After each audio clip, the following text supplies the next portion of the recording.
What was your first impression when you read the play? I mean, as a trans performer, is I get to play this really badass trans character, and it's not about the fact that they're trans, which is so rare and is very exciting, not just for me, but I think for any trans or non-binary human being to come and see a play where they get to see someone like themselves on stage, and it's not just about their transness, it's about the fact that they're a human being. Yeah. What about you? I was also struck, like you were, by the fact that there is no villain in the play. And I kept waiting for this big reveal of something awful that had happened.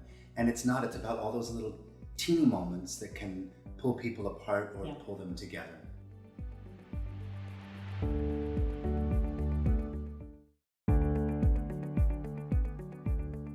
Well, how do you think your character feels about his father?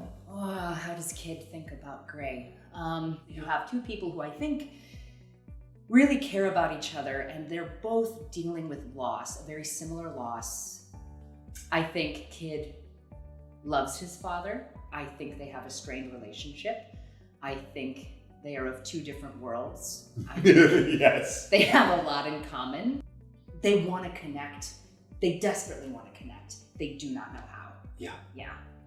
I think the thing that is so interesting about the script is that I feel like they don't see how much they have in common with each other. It's what makes it so hard for them to communicate with each other. Yeah. It's from the outsider's point of view, you go, oh, they're very similar in certain ways, but I think they only see the differences.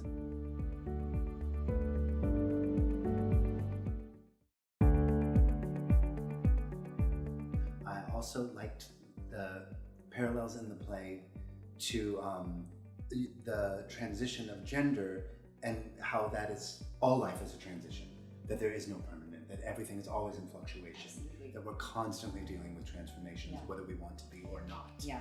Yeah, I really appreciate that aspect. Yeah. I think what's exciting too about the idea of transitions is we think we're here and our goal is to get to this other place, and that's what a transition is. You're here and then you're there, but in reality, you just keep going. There's no end point. You know, you think there is, and you plan your life around this end point, and then you get to that point and you're like, no, I'm still going. Yeah. We're all still going. Yeah, sometimes you wish there was that. I do. Like, you're like, yes. And I'm done. I just need something to be clear and, you know, concise, and it's not. Life is not.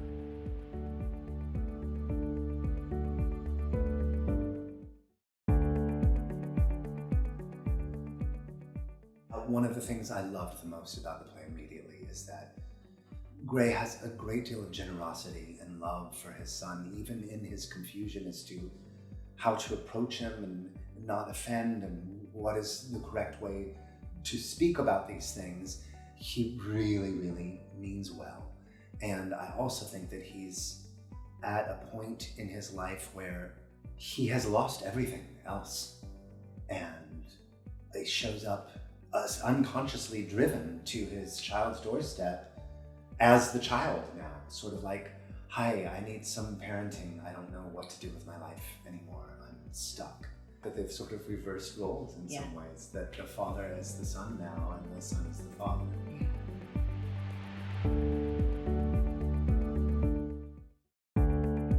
My mom, she still will talk to me or talk about me in the past tense as her daughter and things like that, and she's working on it. And it is hard because you have those memories and you have the now, and as a parent I imagine that is a challenge, but I see her actively working. Yes. It was fun. She is actively working. She's much better about it now. She's still going through her transformation? She's doing great. My favorite part of when I came out was she kept screwing up my pronouns. And so what she did is she created a jar at home, and anytime she misgendered me when I wasn't, because I live in Chicago, she lives in Iowa, anytime she'd misgender me, she'd put a quarter in the jar, and when the jar was full, I got the money in the jar. So I benefited from it, but she was actively working. But I think, as a parent, that's a nice way to be mindful of it. Absolutely, and it's not that she doesn't care. It is a process, it is a transition. Because Gray is so lost in his own mind in overlapping time, which is to me one of the most fascinating things about the play, is the way time works in the play. He loses gender of his son at times. it's interesting to see those muddles, and it's interesting to see him working towards doing the right thing. Yeah. And affirming his son and supporting his son. Yeah. I've had other people explain it as it's almost like a death. You have to sort of let go of this idea of this child you had. Mourn the loss of what your idea was. Because you had, as a parent, you have so many ideas of what your kid will be, your hopes, your dreams for them. And for so long, my mother had this dream that, my daughter will do this, my daughter will grow up and do that. And now she sees that, I'm not her daughter, but she can still have all those same hopes and dreams for me. It's just a slightly different version. I'm still her kid. If anything, I'm more her kid than I was.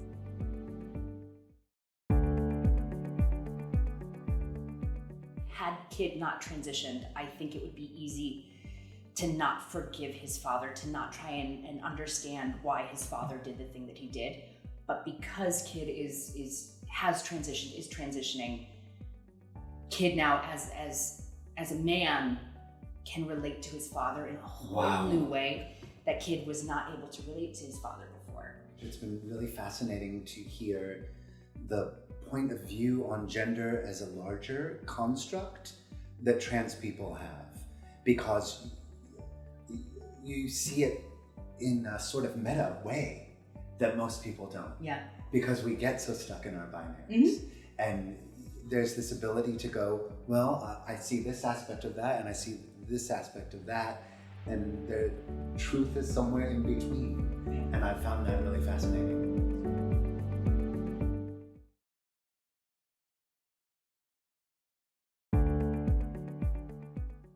What do you hope the audience takes away? I hope that the audience takes away some of what I am still learning myself. Mm-hmm. And that is a greater understanding of what it is to be transgendered, what the truth of that is, what the humanity of that is. I hope they learn compassion. Mm-hmm. I hope they learn more about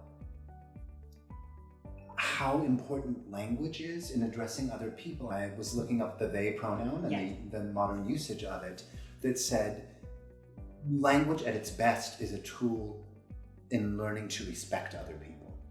And I hope that people learn that it's not PC to not use the proper terminology, but that it's just anti-human. Yeah. And that it's a kindness and a respect for your fellow human beings to try to use those proper pronouns and try to address the truth of who people are inside. Yeah. Yeah.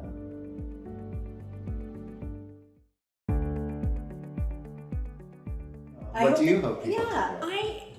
I'm so excited to be a transhuman on this stage. It's one of the reasons I was so excited to come to San Diego and do this play is because there aren't a lot of opportunities for trans actors to play fully thought out, real trans people on stage. And I am so excited to be that human on that stage, for someone to come. I mean, there are going to be probably people in the audience who've never seen a trans person, who've never experienced, or at least not knowingly. Yeah, not knowingly, absolutely. Who are going to see, a human for the first time,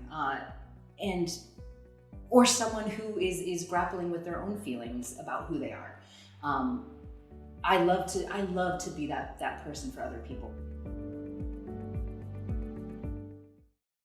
In this moment in history, it seems like culturally we're getting more, I should say, trans narratives, perhaps, but often caught in that exact moment of transition and the immediate pre and post. Mm-hmm. And somehow what this play does so brilliantly is just have the transitions, it's not even singular, already incorporated into the life and love and family relation and past and plans and writing of this character. It's not a coming out story. It's a trans guy living his life. Right. We're watching a particular chapter where family and like your sort of the public self that you are with your family and the private self that you are with yourself, you have to find a way to coexist with both of them, which I think is something that's a certain threshold of adulthood. Yeah, when I started writing this play, it was this moment of frustration with the theater, and I sat down to write this and I was like, I'm gonna forget everything I know about playwriting.